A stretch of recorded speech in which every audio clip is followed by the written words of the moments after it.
Halo, selamat pagi anak-anakku kelas 7. Kembali dengan saya, perkenalkan nama saya Dwi Sutanto.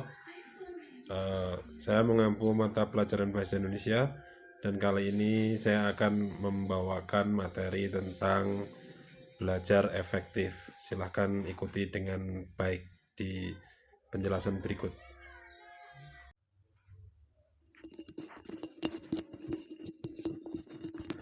Mempertahankan motivasi belajar saat pandemi COVID-19 oleh Dwi Sutanto. Sudah hampir setahun lebih virus corona menyerang seluruh dunia. Salah satunya adalah negara kita, Indonesia. Keadaan yang semakin parah, lockdown hingga karantina diberlakukan di beberapa negara di dunia. Berdasarkan Undang-Undang Nomor 6 Tahun 2018, karantina adalah kegiatan membatasi aktivitas orang yang terinfeksi suatu virus atau penyakit sebagai upaya pencegahan penularan yang lebih luas lagi.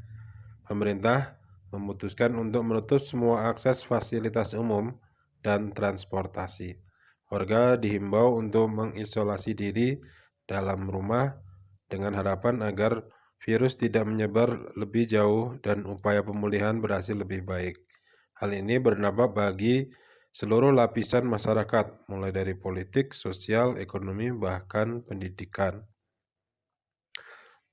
Dalam dunia pendidikan, seluruh sistem kegiatan belajar mengajar dilaksanakan secara virtual online atau dalam jaringan dengan program belajar dari rumah, sehingga meminimalisir peluang tersebarnya virus di lingkungan sekolah. PDR merupakan program pendidikan jarak jauh atau PJJ. Istilah PDR pertama kali dipakai di Indonesia ketika pandemi COVID-19 menyerang, disertai Surat Edaran Nomor 2 Tahun 2020 oleh Menteri Pendidikan dan Kebudayaan tentang pencegahan dan pengelolaan COVID-19 di lingkungan lembaga pendidikan. Kegiatan belajar mengajar ini dilakukan secara daring, membuat kegiatan secara tidak langsung terasa monoton dan tidak sedikit pun siswa yang mulai bosan, stres dengan keadaan belajar daring. Faktor yang menjadi bosan dan malas dirasakan siswa antara lain adalah: 1. Kegiatan yang berulang-ulang. Belajar di rumah akan terasa jenuh jika pola belajarnya sama dan berulang-ulang. Bahkan banyak pula yang hanya mengikuti arus jadwal pelajaran biasa. Yang kedua, jarang bersosialisasi selama pandemi. Banyak siswa memilih diam, tidak berkomunikasi dengan teman. Padahal sebelum pandemi, siswa melakukan kegiatan bersama dari belajar kelompok, bermain, bertukar cerita. Nah, ini membuat menjadi tambah bosan. Yang ketiga, kurangnya fasilitas belajar di rumah. Tidak semua siswa mendapat fasilitas, termasuk misalnya laptop, handphone, kuota, ya, bahkan bimbingan orang tua. Nah, ini juga membuat mudah bosannya siswa untuk belajar. Cara mempertahankan motivasi belajar agar kita tetap semangat dalam menghadapi proses belajar mengajar di masa pandemi. Yang pertama, antara lain, tanamkan motivasi yang kuat. Ya, hilangkan rasa belajar adalah beban. Justru belajar adalah fondasi untuk meraih cita-cita. Tetap tanamkan cita-cita yang tinggi dengan fondasi yang belajar yang sungguh-sungguh. Yang kedua, buat target keberhasilan. Target keberhasilan adalah suatu patokan yang dibuat sendiri, seperti halnya ulangan minggu ini harus nilai 90 atau 96. Maka hal ini mendorong untuk mencapai target tersebut. Yang ketiga, susun jadwal belajar harian. Menyusun belajar harian dengan durasi 20 menit setiap hari. Hal ini agar tidak menimbulkan keletihan. Yang keempat, jika belum paham materi, langsung bertanya. Nah, ketika Bapak Ibu mengajar, ada materi yang mungkin dirasa kurang tepat atau masih bingung, boleh langsung bertanya. Yang kelima, berdiskusi dengan teman, bekerja dengan orang tua. Hal ini sebagai pelengkap belajar ketika, menemukan permasalahan, bisa berdiskusi atau bertukar pikiran dengan teman mengenai materi pembelajaran, ataupun bekerja sama dengan orang tua dalam membagi waktu belajar. Yang keenam, belajar kelompok. Seperti halnya belajar pada umumnya, belajar kelompok dapat menjadi kegiatan belajar yang menyenangkan karena ditemani oleh teman. Nah, dalam hal ini bisa menggunakan WA Group ataupun saling bertukar pikiran melalui WA dan sebagainya. Yang ketujuh, rajin membuat catatan intisari pembelajaran. Nah, bagian penting dari pembelajaran sebaiknya dibuat catatan kecil yang mana nanti akan dibaca kembali ketika kita belajar.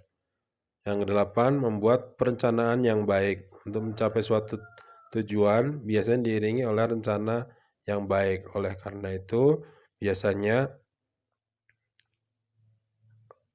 kita harus mengetahui apakah kegiatan belajar yang kita lakukan telah maksimal atau perlu ditingkatkan. Yang kesembilan, disiplin dalam belajar. Nah, kita harus membuat jadwal agar belajar tepat waktu dan serius, tidak sambil main-main. Yang ke-10, menjadi aktif bertanya dan ditanya. Nah, ini penting karena apa? Ketika kita menemukan suatu permasalahan, kita harus aktif bertanya, ya, dan bertanya dan ditanya. Karena apa? Itu akan memacu, katakanlah, menguji kita, kita sudah paham atau belum. Belajar dengan serius dan tekun. Kemudian yang ke-12, hindari belajar berlebihan. Ya, ini contohnya misalnya waktu ujian kalian belajar semalam suntuk. Nah, ini yang tidak tidak tepat. Harusnya belajar ya bagi waktu 25 menit sehari dan seterusnya. Jujur dalam mengerjakan ujian, ulangan, dan ujian. Ya, hindari mencontek ketika mengerjakan ulangan, karena mencontek itu membuat sifat kita curang dan pembohong. Kebohongan dimanapun juga tidak dapat ditutupi terus-menerus. Oleh karena itu, kita harus jujur dalam mengerjakan soal-soal ujian. Itu beberapa hal yang berkaitan dengan